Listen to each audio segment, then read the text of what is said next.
everybody, welcome to another episode of Off the Hustle. This is Jarrett. Hey, what's up, y'all? This is Omari checking in. And today we have an amazing guest with us. We have, oh man, I don't even know where to start. This is the owner, the runner, the CEO. I gotta use the right word, the CEO of several companies.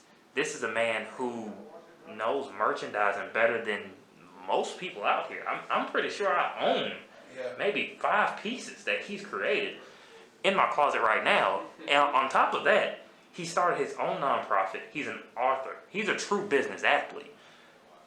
I'm going to stop here. I'm going to let him introduce himself. Evan, will you go ahead and introduce yourself? Oh man, appreciate you, Jarrett and Omari, for just bringing me on the podcast. I appreciate everybody listening in. My name is Evan Owens.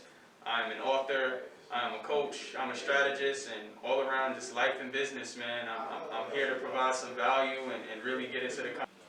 Yeah, man. So, Evan, we talked a little bit, before press and record, and just from within a few minutes of actually meeting you, being able to kind of have that introductory conversation with you, I can tell there's more than meets the eye.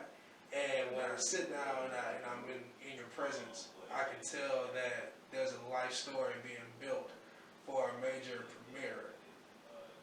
Let's kind of start with the origin. Like, how did you come to find your purpose in life? Was it in school? Was it in childhood? Did it start with family? How did that begin for you? Man, that's a deep question to start. Where did this life purpose come from, man? I think that when I was younger, living in the Bronx, like growing up in New York City, there's so much that you see growing up in New York.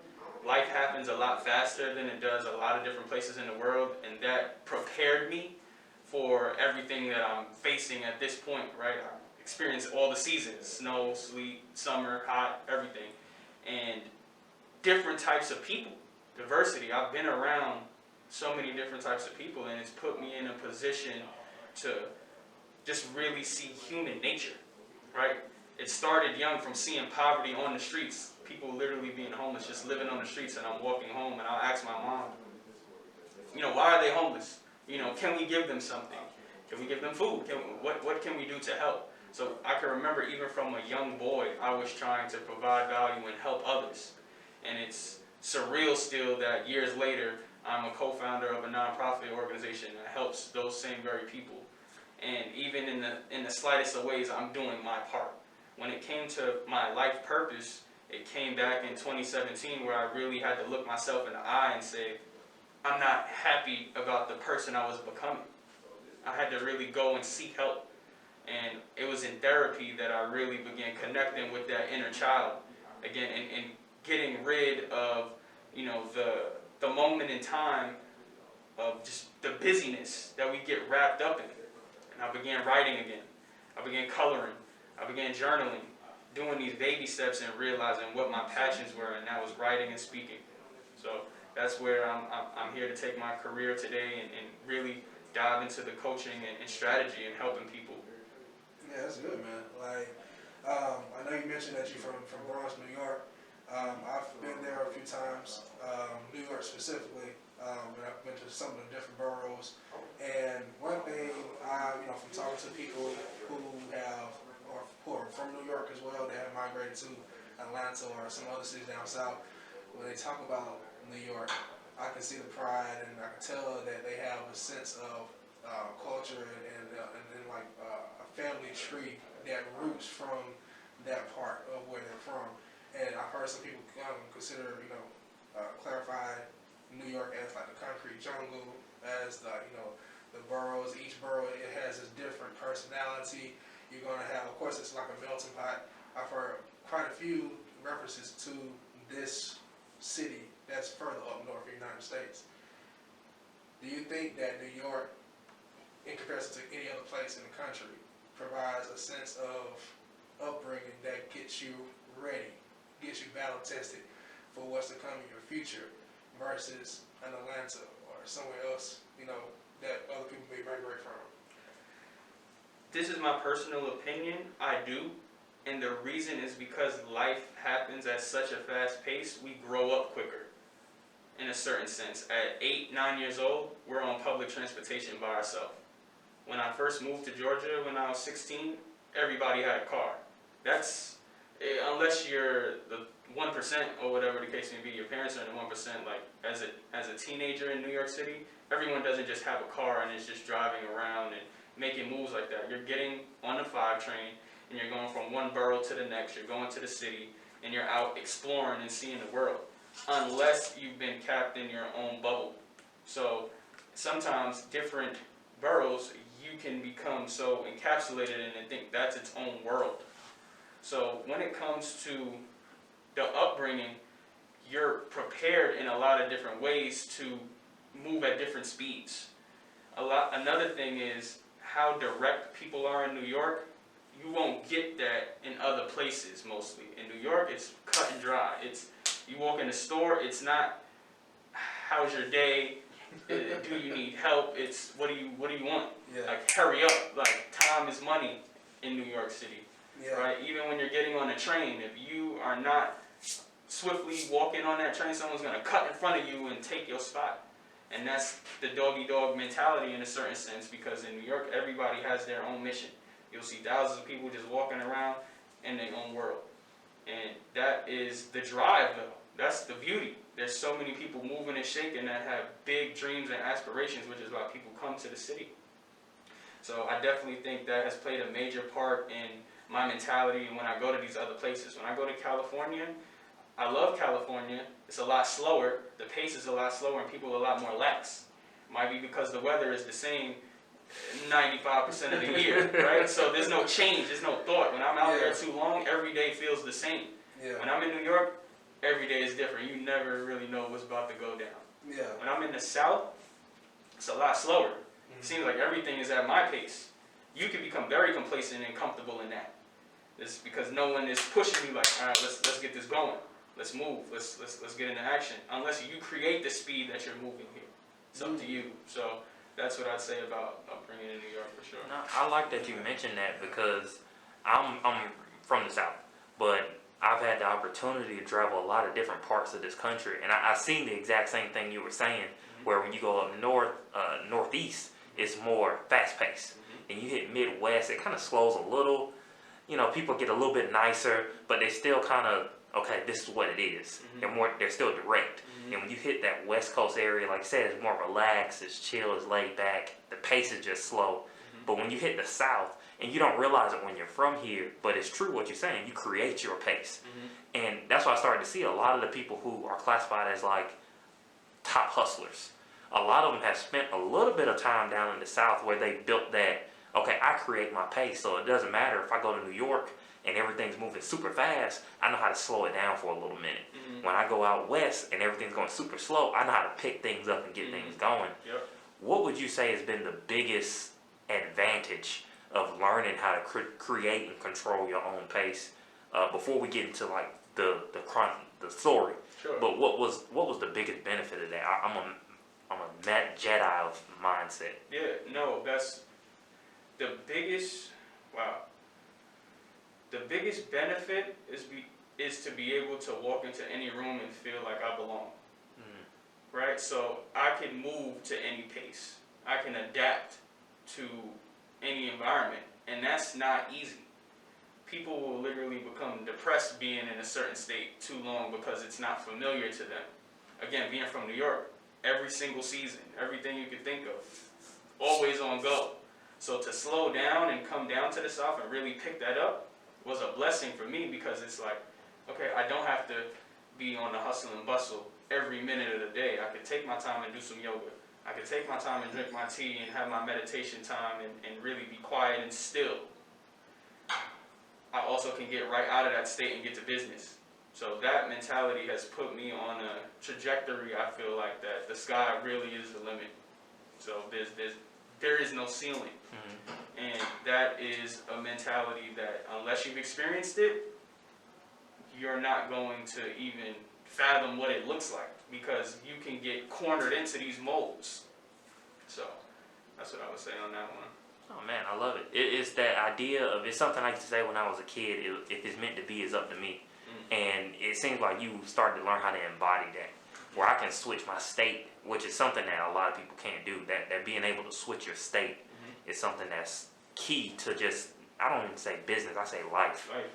Being able to go from, even if you're in a negative moment, learning how to find the positive and push that positive energy out to push you forward.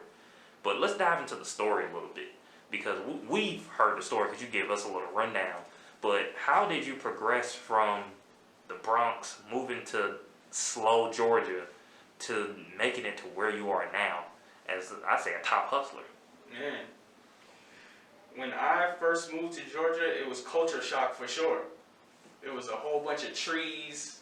In the Bronx, there's not a whole bunch. Like, just something as simple as that was a game changer for me. Like, why is there so many trees? Why is there deer? Like, why do we have to drive 20 minutes to get to school when I could just walk across the street or get on a train and get there even quicker? It was just so many things that I had to adjust to. Even just Chick-fil-A, how they treated you when you go into Chick-fil-A in a Publix was mind-boggling to me coming from New York. So it was an adjustment. Being able to go to college out here, I graduated from Georgia State University. I moved back to New York because I wanted to experience New York City as an adult. I had to go back there and get that experience and really see if I could bubble out there and do what I wanted to do. And I ended up working out there in merchandising, and I also do events with my partner. His name is Royalty. He throws a lot of parties out here in Atlanta now. And doing that showed me that, oh, we can make it anywhere. Because if you can make it in Times Square, if you can make it in the city, it's not rocket science to do it anywhere else in any capacity, you know, because you're playing ball at the highest level.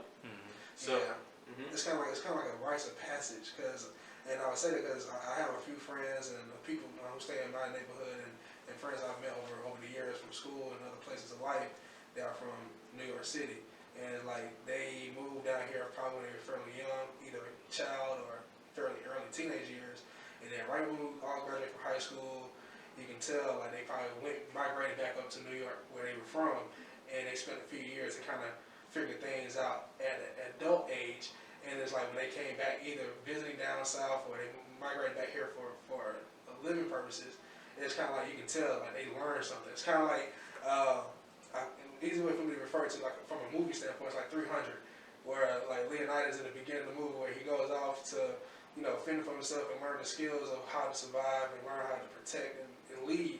And then he comes back with like the wolf's skin over his arm with the spear. It's like you can tell it was like a rites of passage for him to be able to learn how to really find his purpose in one of the most intense cities in America. In regards to living, business, finding your purpose, surviving, thriving. And I feel like for you, it's like that's kind of how that was experienced for you in that similar shape, form, or fashion. absolutely. It was groundbreaking in the sense that if I would not have went back to New York to learn the skills that I did, there would be no way that I could be a merchandising director, just period, because I would have taken a whole different career path and you know, different realm. But just understanding the speeds again in which I can pivot to and switch to, because when I was working in New York, I was always traveling as well. I was at many different trade shows, Miami, Chicago, Vegas, Atlanta. I was still traveling and catching different vibes and really adding that to my arsenal as far as how to move. So being able to go back to New York and get the skill set and realize that this speed, this pace is not for me long term. I cannot keep this up. I need to go create my own pace. And that's what coming back to the South really did for me, and me actualizing all the things that I wanted to start implementing. So that's where me beginning to write my book even began, right? Because that was a point in which I had the time and the space and the thought to say like, okay, this is how I want to move. This is who I want to be. So a lot of times, you know, being in different spaces, you could get boxed in a corner. Bills will stack up. You're not thinking about discretionary hobbies and things of that nature when your bills is this high and you have all these debts and you have all of this stuff that you have to take care of. Yeah. So that was a big factor as well in that breathing room. Oh yeah, and I think I can literally see you going through this journey of yours from going back from, you from New York, coming down south, then going back to kind of figure some things out from that adult experience, and then come back down to the south again. Once you came back down to the south again, and this is after, now correct me if I'm wrong, is this like after Georgia State or just Yeah, okay, after Georgia State. after Georgia State? So after Georgia State, and you have this experience within the merchandising industry. Mm-hmm. How did you apply that to your career coming back into setting your pace here in Atlanta? For sure. So when I first moved back, I didn't have a job. Like, I just left my job in New York and I was just throwing parties. I was just throwing events, just making money throwing day parties, trying to bring the New York experience that we created in the city to Atlanta.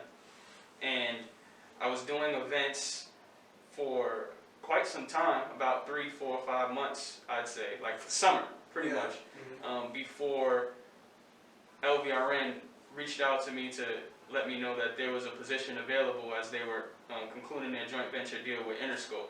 So I didn't exactly flow into merchandising at first. I actually was an operations manager. And this was the first time that I was technically in the music industry. It was a whole new world for me, so I had to learn a lot. There was a lot of new skills that I had to adapt on very quickly being in that role. So from every department I had eyes on as far as understanding what was going on in the organization at that time. This is around the time, 2016, when Black was first coming out. So it was a lot happening at one time. So that was major, man. It was majors, touring, publicity, marketing, every department, right? So I'm learning the ins and outs of industry in a certain capacity. And I didn't take over the merchandising role solely until 2018, top of 2018, where it was then that I had to pivot to realize I don't know everything about the music industry. Like being an operations manager and being tied into all of these different things, it was a lot for me. Again, that pace was picking up. I had to travel, there was just a lot of different things. But merchandising was my skill set. So why would I just throw away all that time that I invested doing over there when I could be of value over here? Oh yeah. So that's when I took that over and all those things came into play. Let me ask you this, because I don't want to breeze past it, because I know that you've even taught courses on just merchandising. Mm-hmm. I do a little social media diving. Mm-hmm. So let me ask, if we were going to do, I'm going to do it like this, if we were going to do an off the hustle brand and we wanted to merchandise it, I don't want to go in depth, but what is like some of the, hey, pay attention to this, don't pay attention to that, everyone makes mistakes here. Mm-hmm. Just really quick for listeners, so when we drop the link, we're actually going to link to the course that you have on the episode. So just give them a little taste of what they should know before we move on to going actually pivoting from that to your own ventures. Mm-hmm. Mm-hmm. Sure. So the first thing you have to establish is what is the goal of why you're putting out merchandise. Because certain people will want to do the craziest designs before they even cost it out or see what's realistic, right? So they end up spending all this money up front and then it doesn't sell, and now you have no business because you're in debt or whatever, however you obtained it, and you have no strategy. So if your goal is to create awareness, you should start with more simpler items and simpler pieces to start getting that brand out. That's just the first thing. Because I'll see a lot of people make mistakes in that they'll invest a lot of money up front into the actual wear and then not spend it on the marketing. They won't go and find the influencers or go find the network of people or establish an audience that are going to purchase. They won't do any research on where to go get it out there. So that would be the first thing. The second thing would be understanding what your brand is and where it needs to go. A lot of the time, people will say, oh yeah, I just want to start a clothing line. And they'll have one season, But what happens when the second season rolls around and people don't see you dropping or people don't see you're inactive or you're doing the same thing? It's like, okay, why am I going to support this if you're going to be here today and going tomorrow? And give them the content and give them the type of quality and garments that they want. So we're always getting feedback, and that's been an exciting part as well, just working all together in tandem. Awesome. And what I really love is not only did you use the merchandising experience for when you went to LVRN, you used it on your own companies as well. Because I've seen, well, obviously you have on the mask for P.A.C.E.S. And it's interesting how a lot of people, and this is my opinion, a lot of people find their niche and what they're good at, but they don't learn how to really transition it into other things to really make something for themselves. Mm-hmm. So unless Omari has something else, I kind of want to pivot into you building P.A.C.E.S and Everyone Eats and writing your book just from the things that you did on your own hustle. Mm-hmm. Mm-hmm. Yeah, I mean, just because it's interesting being on different teams and stuff like that. Since I'm in merchandising, I'm always the merchandising expert. So it's like I'm always looked at as like, all right, well, what should we do here? So when it comes to P.A.C.E.S, all of the pieces that I make right now, they're really just for me. Like, I just want them. I haven't put any of them on sale or anything like that, just the book. Because I know that I'm creating a desire for people to want it, right? So I understand that wholeheartedly. And people will ask me, like, yo, when are you going to put this out? When the time comes, right? That's understanding my goals, as I was just mentioning earlier, and understanding I need to create a demand. I need to create an audience before I just invest in something and just put it out. When it comes to Everyone Eats, we do simple shirts just with the logo because we're still creating brand awareness. We're about 3 years old. There's a hat right here too, like just doing little simple things, embroideries, many different little trinkets, and what that does is it positions us in the minds of potential volunteers, potential donors, things of that nature. So there is strategy still behind all of the merchandising that I put out and do for myself, right? So I still work with a company titled Lifted, which I'm a co-founder of at this point, and that campaign started back in 2010 with Malcolm Sawyer, and it's a Brain with Wings. That was the first time that I've ever been part of merchandising where I fell in love with an idea. So even just pivoting to the other things that I do personally, it's always part of me. Just from a base floor, it's part of your awareness, right? It says something about you. So you just even seeing my P.A.C.E.S mask, naturally, oh, what is that? What is that about? Sparks conversation. Right? So, and I always look to see what is going to spark those conversations. What is going to make people think? What is going to catch people's eye? So I'm not a designer myself in any capacity. I really just look at it from a business angle. So sometimes me and the creatives and different companies that I work with and for, we're at ends on meet because the creative is just like, well, we want to put this out with 20 colors and this and the third. And I'm just like, all right, well, it's going to cost this, and it's going to take this much time to produce, and we're losing. But it's just like, but I want to. It's just like, all right, well, does this make sense? So a lot of the time, my final idea when it comes to merchandise, does this make sense? And I like that you mentioned that because a lot of people confuse being the creative with being the merchandising expert. Mm-hmm. You can be different things Mm-hmm. and get a goal done. Mm-hmm. And I think a lot of people, what stops them from actually, there's people out who have great dope ideas who, well, I'm not the guy that knows how to get it out. And there are plenty of people who are like, well, I got the plan. I know how to get anything out. Mm-hmm. I don't have the bandwidth to be creative. I don't have the time to, learn it. And it's interesting how you're self-aware enough to know, hey, I know what people like. And I can communicate to someone that's the creative and say, hey, this is what it should look like. This is the flow of it. And it's a very interesting skill that I would say, being able to communicate at that level. And obviously you do it well because you've made it to where you are now. And I kind of want to dive into Everyone Eats because I don't know if we caught it on camera, but when you dived into the thought behind it, to me, that value is more important than anything. Whether it's giving it in a business aspect or just in a social aspect of helping others. For sure. I feel like it's controversial. Some days I do, some days I don't. Every man has I'm gonna look for the right word, obligation to at least try to bring value even to someone they don't know. So when Everyone Eats, how did that come about? Man, in 2016, again around the same time that I had moved back to Georgia from New York, we had did a brunch event called Everybody Eats. Yeah. And that was at Istanbul Cafe. We had brought in chefs to create the meals and everything, and we had a lot of people turn out. It was dope. It was cute, and it was a buzz. However, around that time, this was around the time where I was transitioning, just thinking about, all right, who do I really want to be and things of that nature too. And I was getting out of the zone of just doing things just for the money. So I had thought of, I did another brunch series. This was at DS17 Lounge, Dennis Schroeder's Lounge in Buckhead, if y'all familiar. Yeah. And that one was called Everyone Eats as Well. So I turned it into a brunch series. Sometime in 2017, Summer Johnson, who was part of the original team for that Istanbul Cafe Everybody Eats event, she was doing something in her living room called like Summer Eats and something like that.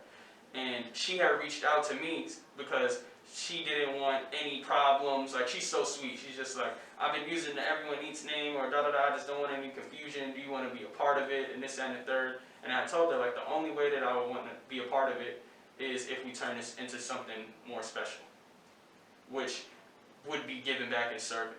And at first, she was like, well, I guess she's like, whatever, you know what I'm saying? Like, we could do that. She didn't know how serious I was until I brought, his name is P.A.C.E.S, Evans, who's also a co-founder for us, and he's the one who bridged all the gaps together because he had this knowledge of the government, what we needed to do to get the 501c3, how to really make things official.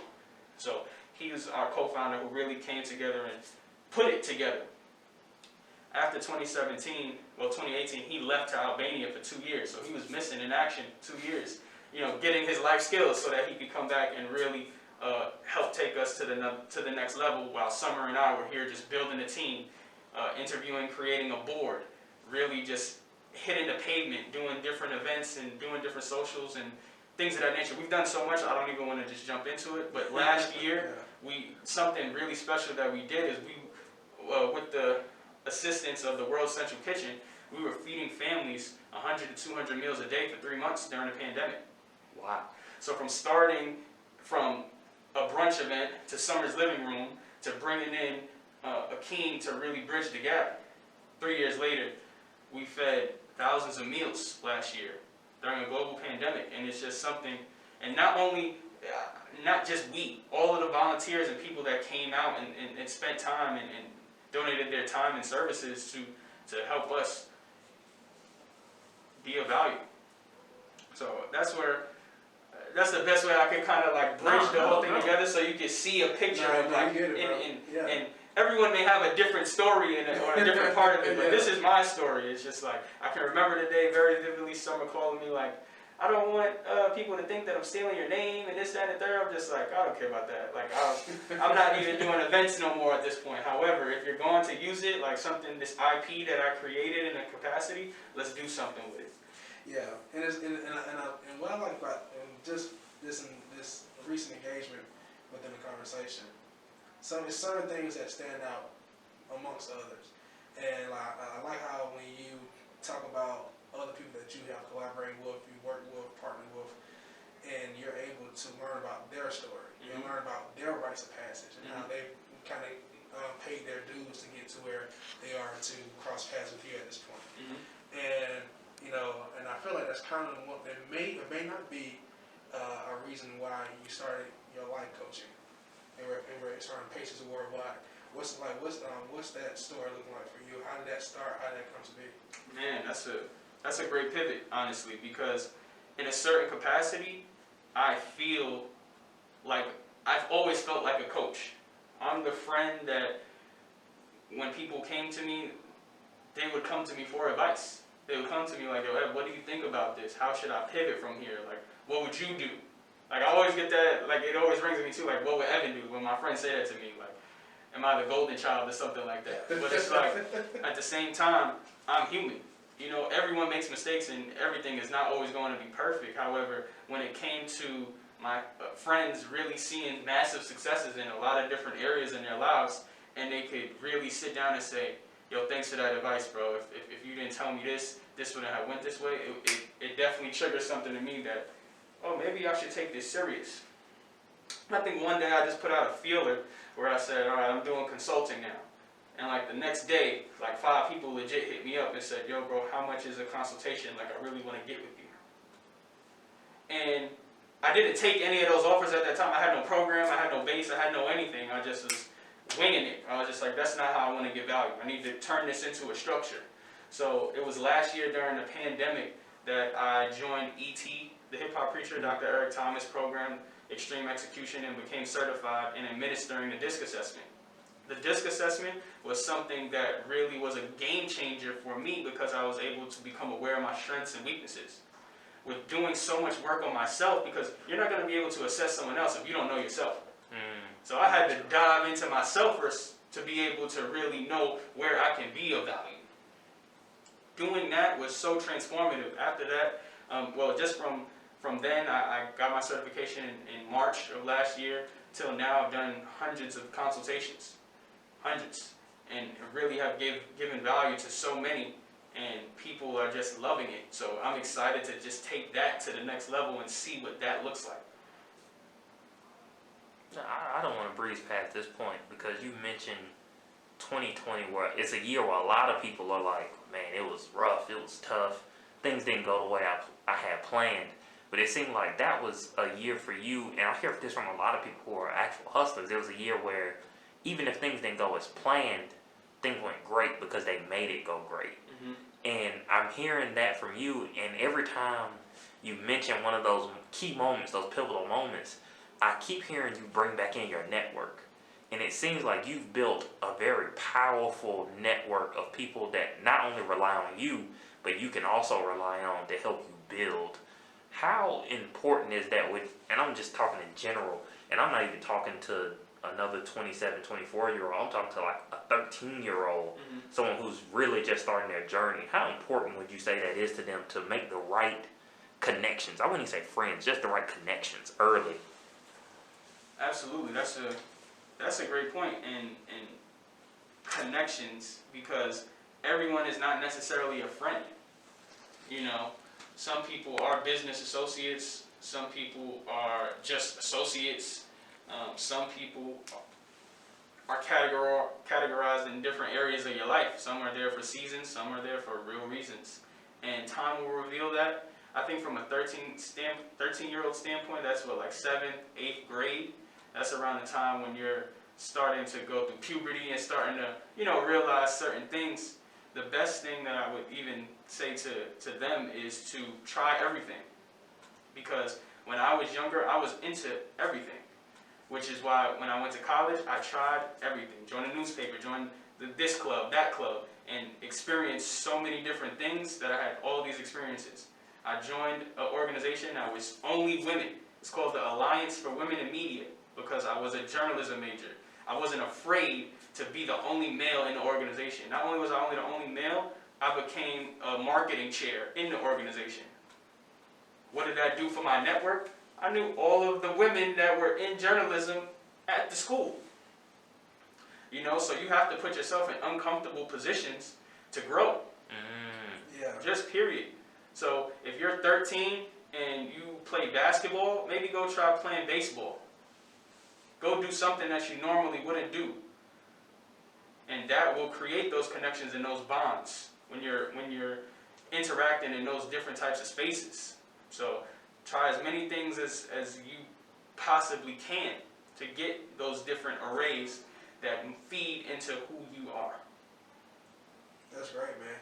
And I like the fact that when you're talking about with you going and seeking out opportunities to connect with people in that space where some people may put automatic silos either based on gender, based on race, based on lack of experience, or probably saying, hey, I have more experience than these people in this circle, I don't need to be associated with them.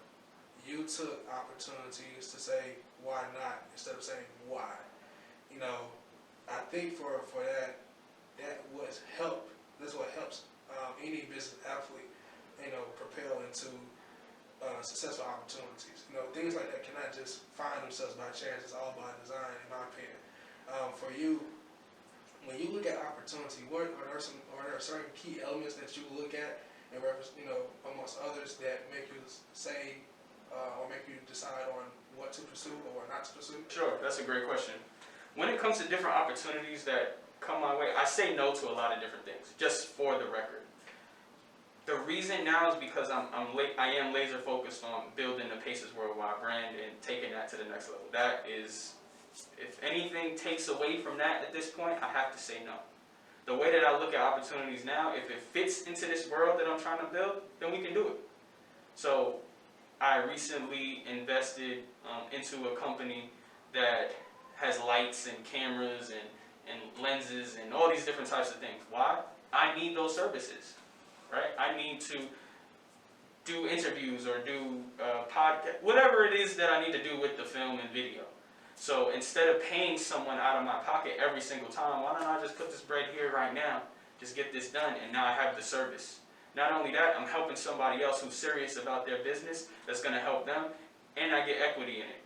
It's a win-win. So I always try to create win-win relationships. I have a friend who is a chef. I've been learning under him since the pandemic. Why? Because all the restaurants have been shut down, and I didn't really cook that well. Through this entire year, I've been shadowing him and learning from him and cooking with him. Right? Now he's pretty much going to be the chef for P.A.C.E.S worldwide.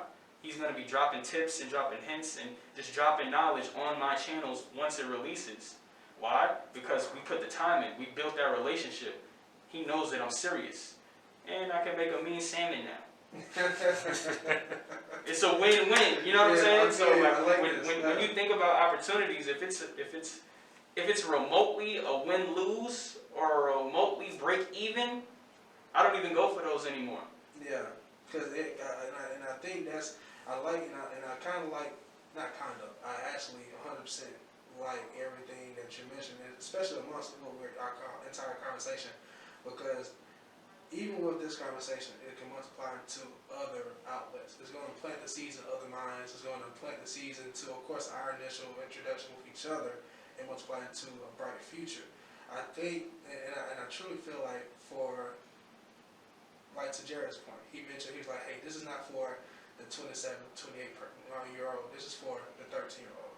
Because while they're listening now at 13 years old, I picture myself at that young age. I wasn't necessarily thinking about, taking a small opportunity and building into a grand vision, even at that time. Not because I didn't want to pursue that. It's just because those opportunities weren't provided to me at that age. Mm-hmm. I feel like for you, when it comes to Everyone Eats Foundation and P.A.C.E.S worldwide, those platforms that you have put blood, sweat, and tears into, time into,